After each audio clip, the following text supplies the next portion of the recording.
Good evening, everyone. Wishing you all a happy new year. The 4 candles of Advent season are hope, peace, joy, and love.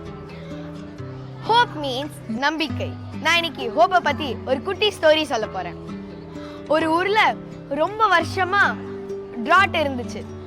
அது கம்மி பண்றதுக்கு எல்லா மதத்தை சார்ந்தவங்களும் அவங்களால முடிஞ்ச இதை அவங்க ட்ரை பண்ணாங்க. அவங்களால அந்த டிராட்டை இது பண்ணவே முடியல. அந்த வறட்சியை கம்மி பண்றதுக்காக ஒரு ஃபாதர் கிட்ட போயிட்டு ஹெல்ப் கேட்குறாங்க. அவரும் என்ன சொல்றாரு, ஒரு ப்ரேயர் மீட்டிங் நம்ம எல்லாம் வைக்கலாம், மலை கீழே சின்னவங்கல இருந்து பெரியவங்க வரைக்கும் ஊர்ல இருக்க எல்லாரும் வாங்கன்னு சொல்றாங்க. அந்த மாதிரி ப்ரேயர் மீட்டிங்க்கு எல்லாரும் வந்துட்டாங்க. இப்போ ஃபாதர் கேட்குறாரு, எல்லாரும் நம்பிக்கையோட வந்தீங்களா அப்படின்னு கேட்குறாரு. எல்லாரும் நாங்கெல்லாம் நம்பிக்கையோட தான் வந்திருக்கோம் அப்படின்னு சொல்றாங்க. ஆனா ஃபாதர் திரும்ப சொல்றாரு, எனக்கு நீங்களாம் நம்பிக்கையோட வந்த மாதிரி தெரியலன்னு சொல்றாரு. எல்லாரும் நாங்கெல்லாம் நம்பிக்கையோட தான் வந்தோம்னு சொல்றாங்க. ஃபாதர் என்ன சொல்றாரு, ஒரே ஒரு சின்ன பையன் மட்டும்தான் நம்பிக்கையோட வந்திருக்கான்னு சொல்றாங்க. எல்லாரும் யார் இந்த சின்ன பையன் தெரியாம பேசுறாங்க. அப்புறம் நாங்கெல்லாம் நம்பிக்கையோட தான் வந்தோம் அப்படின்னு சொல்றாங்க. அப்புறம் தான் சொல்றாரு, ஒரே ஒரு சின்ன பையன் மட்டும்தான் கொடை கொண்டு வந்திருக்கான், மீதி யாருமே கொடை கொண்டு வரல.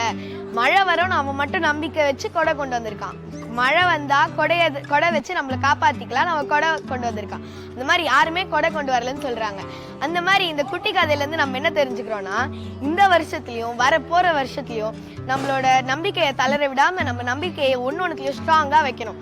அதுக்கு நான் என்ன சொல்ல போறேன்னா, always accept finite disappointments but never lose infinite hope. Hope doesn't disappoint. Romans 5:5. Love is a gift from God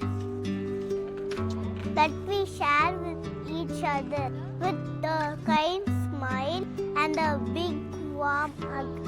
Love is like a happy hug. It makes us feel so good. Hello everyone. Today I'm going to tell about peace. Peace starts from inside. Be calm and happy in your own heart.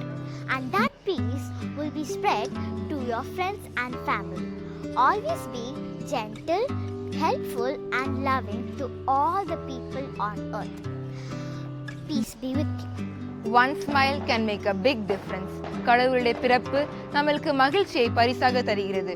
மகிழ்ச்சியும் ஆனந்தமும் கடவுளுடன் உங்கள் தொடர்பை ஆழப்படுத்துகிறது, குடும்ப பிணைப்பை வலுப்படுத்துகிறது, அன்பான உறவுகளை வளர்க்கிறது, நம் இருதயத்திற்கு அமைதியை தருகிறது, கடினமான நேரங்களில் அமைதியை நோக்க உதவுகிறது.